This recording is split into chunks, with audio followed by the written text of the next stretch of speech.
What's good with YouTube? It's your boy Flacco Convicts Perspective with my co-host Senor Ro coming through with a little bit of energy. What's cracking, man?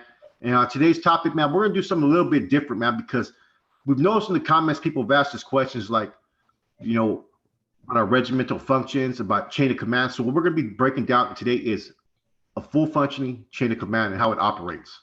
Rojo, I'm gonna let you take over on this, man. A full functioning chain of command. What do you want to do? The streets? You go on the street, we go to prison, whatever. We can touch base on all of it, brother. All right, man. Well, it's going to vary from place to place, obviously.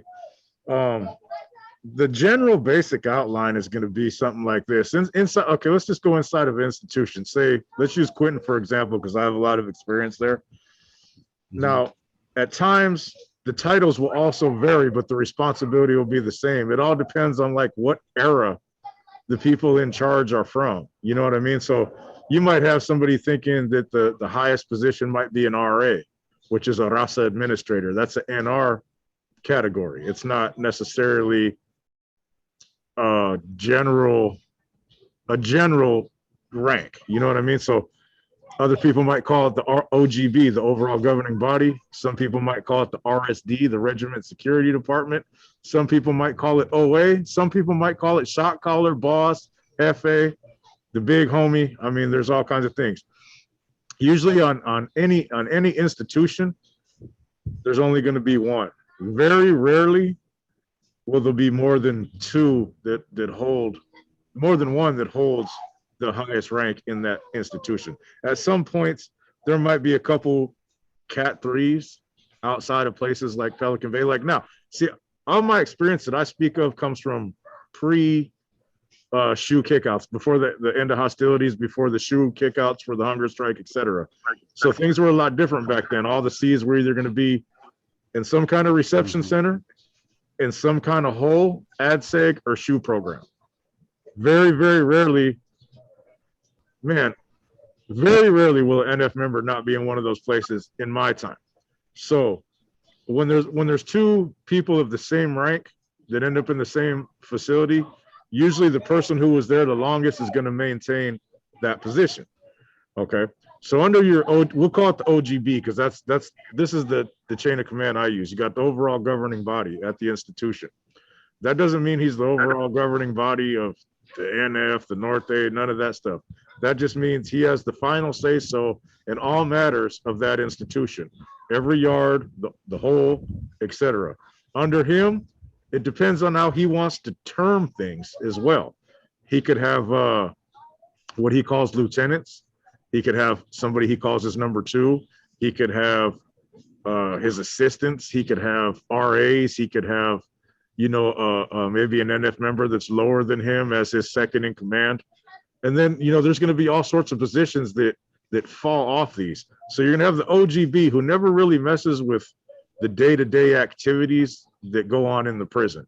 He's there for serious issues. And see, what people need to realize, the overall governing body is the short term they used to use was OA overall, to shorten that term. For the viewers out there that are watching this that may say, oh, I thought it was OA before. No, the overall governing body was the long term, but basically it would be OA for short term. Yeah, see, a lot of people get it confused too with all the different names that have been used. They're just generational. You know what I mean? Like, titles change over time. That doesn't necessarily mean the position is any different or anything like that. They just have new slang, new terminology, new what do they call those little metaphors? Whatever the case might be, it just changes. It's all still the same, but usually it's going to be, you got an OGB, you got a couple of people under him who control. Okay, say you're the OGB of Quentin. You'll have a commander of West Block. You'll have a commander of South Block. You'll have a commander H unit, and that they're not necessarily commanders in the overall scheme of things. They would be the block commander in just the local regiment itself, not on no wide scale, statewide, organizational scale. It's only in this particular institution. Under him, he'll have like sectional commanders, like say, okay, West Block has 5 tiers on both sides, right? So you'll have like a person that's in charge of 5th tier bay side. You have a person in charge of 5th tier yard side, 4th, 3rd, etc. Under them, they might have a couple people who are responsible for the front and back bar of their tier that report to them. Each side will also have overall yard security. Each side will also have teachers if the facility is running up to par.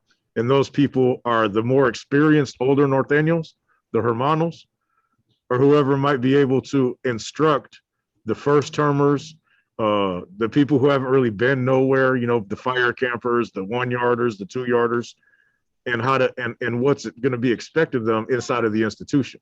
So they're not like one of the things that we've discussed before is the bonds, and part of the format.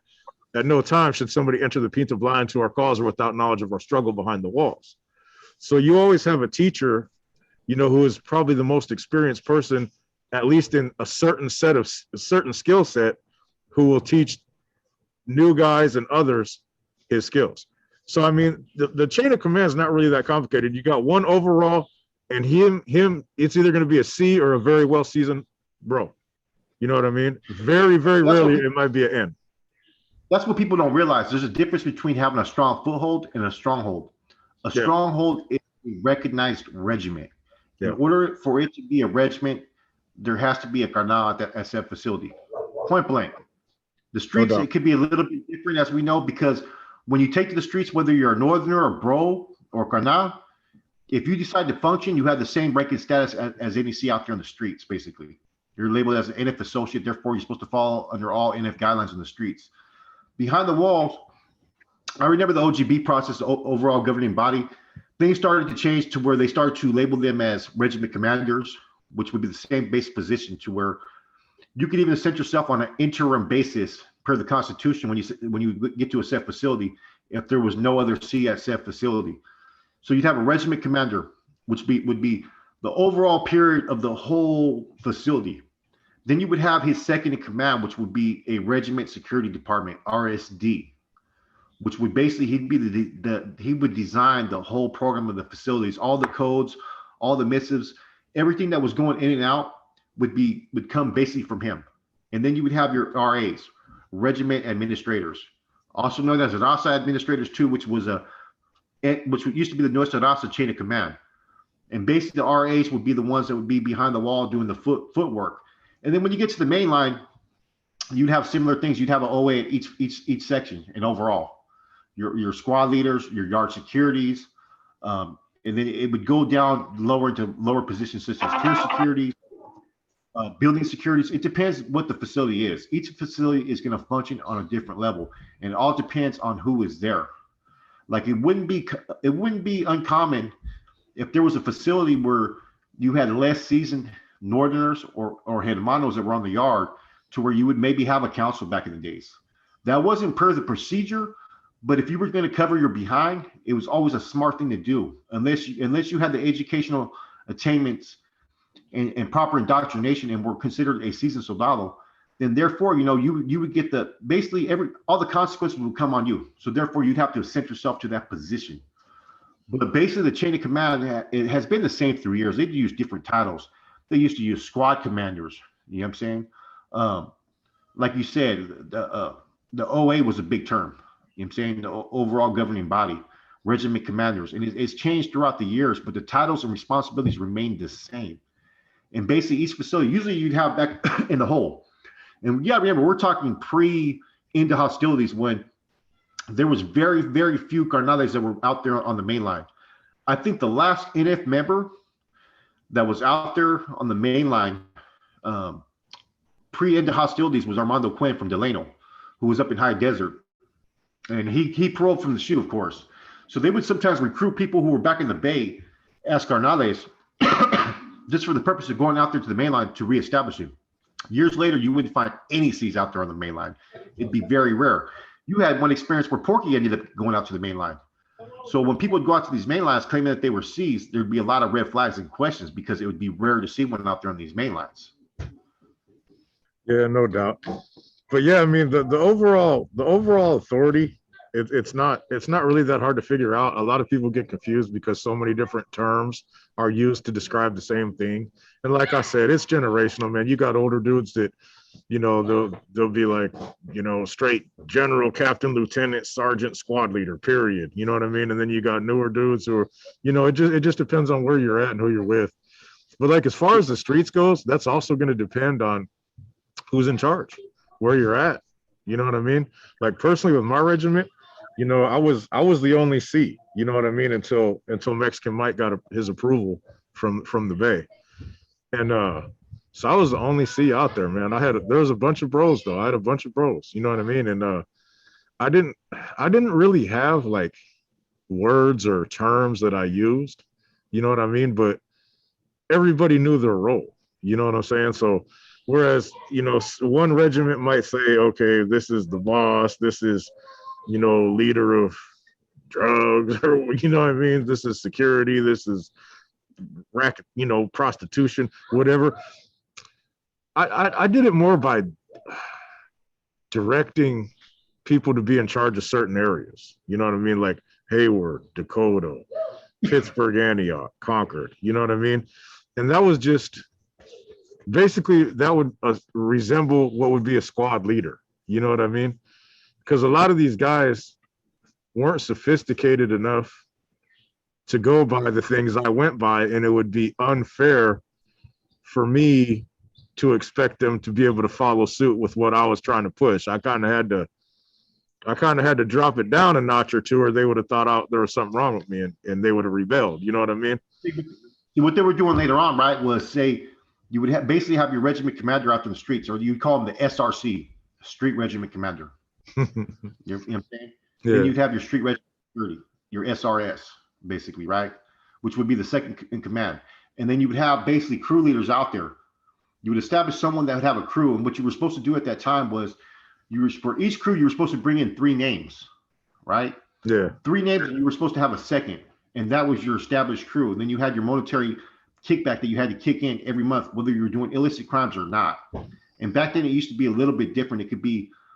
It was $200 for every regiment member, period. You know what I'm saying? And then it'd be 150, $200 if you were slanging. It was 150 if you were just working. That was a set quota. So you have these 3 to 5 man crews. And so each crew would have to bring back anywhere from like about $600 to $1,000. And so if you were a regiment security or regiment commander, now you have 5 or 6 crews out there. You know what I'm saying? You got about $6,000 coming in just off these crews. Right. And that, you know what I mean? And so there it calculates. Then you have your fines and you have all your other stuff. And so that's how what you would call a chain of command, or what I call, my teachings are different. I was always taught that it was supposed to be called a chain of authority. You know what I mean? When you're talking as far as within the NF guidelines, not necessarily a chain of command, because the NF member is technically a person of authority. So therefore, when you have an established regiment, you would basically have those guidelines on the streets for your crew members. And you would see, now where people started messing up out there is they started writing down laws. They started writing down rules for the regiments on the streets. I thought that was ridiculous. All it takes is one person to get caught, or they started having ledgers with people who owed money or whatnot. If you didn't have proper codes or a way to secure this is how people were getting caught up over and over again, man. I used to keep a lot of things up here, you know what I'm saying? But I remember those were the responsibilities, and the positions were a little bit different back then, you know what I'm saying? Whereas back in the 90s, you'd have different things. You'd have hit squads. You'd have people that were, taking care of these different things and these different activities. Same thing like you would have behind the wall in prison. And when we didn't talk about prison, right, I'm going to tell you right now, like we all know, like the RC or regiment commander or OA is one of the most important positions, right? But there's 2 positions I feel that are even more important than those 2. One, I think the yard security is one of the most crucial and important positions as far as, because they are responsible for the day-to-day functions and securing every manpower on that yard. They have to get all the proper counts. They have to have sentry duties. They have to have observation posts. They have to have security patrols. And they have a lot of information that's coming to them at all times. When they're on the yard, it's not going to be the RC that's in charge. It's not going to be the OA that's in charge. It's the yard security who's in charge of that yard. The other position that's key, I think, in every facility you just touched on would be NTs. You know what I mean? Norteño teachers or maestros. Because it's their responsibilities to make sure that everybody's up to par as far as within all the educational endeavors for every Northern or Norteño soldado. They render discipline proceedings. They conduct the investigations. Like whenever there's an investigation, the NT is technically supposed to run that investigation, and he's supposed to be a neutral party. That his responsibility is only one thing: is to gather all information and submit his report, which you would call an investigational packet. You know what I'm saying? So same thing with when you get into the more hierarchy of the NF, the same type of investigations occur, but a little bit is less known to other manpower. No doubt, no doubt. Hey, you hit it right on the nail on the head too with the overall yard security, the OYS. That's the most stressful position to have. You know what I mean? Like you're busy. Like, man, as soon as the morning door is unlocked till they close at the end of the day, and then you still got to write reports after the lockdown's done to forward it to your boss. OYS that's not an enviable position, man. Bro, I got so good, right? When I used to assist, right, that we did everything verbally. We didn't write reports back then. We started memorizing things so much because it was so repetitious, right? To where that's what people don't understand. When you're in the oil and they're making you do your DTRs and all that, it's to become repetitious to where you naturally do these things. You're naturally aware. You become informative of your surroundings. That's why they do these things in places like the Hole or even the county jail. Man, back then, I would know the count, how many homeboys at all times, how many Sureños, how many whatever it was. And I would know every bar unlock on whatever day it was. If it was Tuesday, first bar luck, I would know there would be 50 homeboys in the yard, 30 Sureños, and 20 Woods. I would know this right here in my head. And gathering that much information, you'd be able to calculate if there's something going wrong. If, say, every Tuesday, first unlock, there's about 50 homeboys, 30 Sureños, and 20 Woods. Now, all of a sudden, there's 100 Woods on the yard. You know something's about to crack off. You know what I'm saying? And I think that's one of the biggest mistakes that nowadays that they've made is that they write everything on paper. Because the more you write things on paper, the more threat of it being intercepted, the more threat of a breach of security. And if we emphasize security being first and foremost, it's not always being applied on a daily basis, man. That's why people are getting caught up all the time over petty things. No doubt. I agree with you, man. I just remember when I came up, man, it was all about writing. You know what I mean?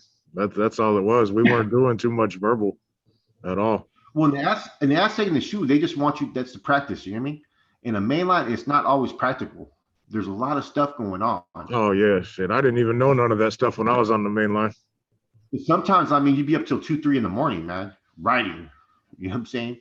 A little report, you know what I mean? I mean, especially if you're someplace like the Bay or corporate, man, you already know you can hear every single thing in the building, man. If your next door neighbor farts, the whole pod hears it. You know what I'm saying? Yeah. That's just how it is. So it's about having that keen sense of security, man. In all the other positions, it's like the rank and file. I mean, I discussed the Nuestra Raza chain of command. You've discussed a little bit of the NF's chain of authority. You know what I mean, their rank and file. You know what I mean, from the captains, the general counsel, the inner counsel. You know what I'm saying, on down to its lieutenants and all that, right? But it's always the smaller positions that play just as pivotal a role in securing the yard. Just the average TS. You know what I mean? I don't think when I was I've ran 2 facilities, right? And so it things would have to go through 3 different process of channels just to get to me. You know what I'm saying? Whenever someone would come in with a 114D lockup order, next door neighbor would have to Xerox it. Bam, it'd go from there to the TS. From the TS, it'd go to the RA. From the RA, it'd go to the RSD. From there, it'd go to me. That's the process of a chain of command. Is to shelter your activities. But usually it's all going to the top. Yeah. And things get filtered on back down. That's where the word filter comes from. People ask, well, why do we use the word filter? Well, filter is a source of information. It's a source of a route. So that's why it's called filter when things get distributed out. Yeah, I remember at the end of the days in San Quentin when I was running the whole institution, bro, the amount of wheelers I'd get, bro, it'd just be like, man, this is crazy. And then like what was it? I want to say on every Friday, the ones would come in from the whole rest of the prison. You know what I mean? I think it was on Friday. It might've been Tuesday. It was either Tuesday or Friday, but man, just crazy amounts. Like I wouldn't be writing them. I'd be reading bundles all the way till 3 in the morning. You know what I mean? Let me ask you something though, right? Half the time, half the wheelers were necessary though. Half the time, man. I would say 90%, brother, to be more honest with you. I would see this stuff, and then I'd sit there. I don't want to hear this, man. I'd Yeah. send a guy out to the main line. You know what I mean? Like, I don't want to hear this. No, Resolve it. about 90% was irrelevant stuff that could have been handled right there wherever it came from. I mean, they were sending kites to the oil, right? That were probably 4 weeks old, right? About asking for permission to discipline somebody. You know what I'm saying? Just little petty stuff like that, man. Yeah, it's insane, man. I mean, that's how most people in the 90s got validated, behind paperwork, you know? Yeah, You know? I agree. What else? Anything else on that You know, but subject it or takes a what? lot, man. Now, this is just a brief outline, man. I'm pretty sure we're gonna have some viewers that have some questions, so maybe we'll tap in on a live, man. But there, like I said, the title of chain of command, right, or chain of authority, whatever you may want to call it, it's kind of irrelevant in some senses because it's about the DNRs, which are the duties and responsibilities of each position. I mean, if you have a bigger household, you have more people involved. You could have store managers. You could have someone who's in charge of the tobacco sales or drug sales. You could have different key positions in each said facility, but it all depends on how many manpower you have at that facility. If you're on a yard where you only have 8 people, you can't have like 8 crazy positions. You know what I mean? You got to adjust and adapt to your environment. You know what I'm saying? But the key part is to try to have every manpower involved. And that's how a chain of command operates, where everybody's going to have some type of position. It could be just being someone who's a security patrol for one of the bar responsibility. You know what I'm saying? Or it could be someone who's a squad leader. We used to use the term buffer too. I don't remember if you remember that. And a buffer would be the second in command when you were in charge of a building. You know, you'd have building channels, you'd have building securities, you'd have tier securities. See, the title changes, but the responsibility remains the same. You know what I'm saying? Because I know you're going to have a couple of people, oh, I don't remember it being like that, or it's different now. It doesn't matter if it's now or 30 years ago. The same DNRs and accountability and responsibilities are about the same. Yeah, no doubt. No doubt, 100%. Yeah, not a lot's changed. I mean, of course, there's been slight tweaks here and there to things over time, but I mean, the general focus of each person's responsibility in any of these jobs has been the same since as far back as I know, you know? Yeah, most And definitely. as far as the NF's chain of command, it's real simple. Anyway. You got the MESA, then you got the category 3 captains, 1 through 10, then you have lieutenants, then you have familiano soldados. Very simple. There can be different dictations of their responsibilities in different environments where their responsibilities may actually outrank their rank. You know what I mean? Like me as a Cat 2, I was a block commander. That was just a matter of circumstance though. There was nobody else there. In other situations, there might be a Cat 1 who's a block commander, you know? If you're a Cat 1 and you're right there in the same pod as one of the generals, you best believe you're going to have more responsibilities than a lot of Cat 2s. That's a fact. No doubt. Yeah. I mean, that's another reason they had me teaching. They found out who I was there with. So when I went to the 6th yard, I was on the 6th yard doing the maestro duties, you know what I mean? To the new Cs. And they're all older than me and been in the pen a lot longer than me, but I had to teach them because who I was with, you know what I'm saying? Freshest source of information from the top, you know? But yeah, a lot of times your responsibilities will exceed your position. And a lot of times your responsibilities will be lower than your position. It's just like life, bro. You know, you got to adapt, you know what I mean? And not just you, your group has to adapt in order to thrive. So, I mean, you know, nothing's really ever set in stone. Like if you're this, you got to do this. Man, you could do that, get transferred out, and you could not have no position. You could be RA at this place. You get transferred, you're not even a squad leader now. You know what I mean? So, yeah, you know, it's real confusing. I get it for people who ain't been there, and especially in these holes and shoes. But it's about adaptability and general understanding of what you need to do. That's all it is. Yeah. All right, YouTube, man. It's your boy Flaco, man. Come with that energy. Senor Rojo, we out. Hey, Please one last like and thing. subscribe. One last thing, Flaco. Hey, I'll put up a community post. I'll put up a community post where I say, hey, if anybody has any questions about what we just talked about on this video, to put them here, and me and Flaco will go through there and try to answer the ones that are good ones. We could elaborate on this a whole lot, man. Hours a and whole hours. lot, man. Yeah. Trust me on that.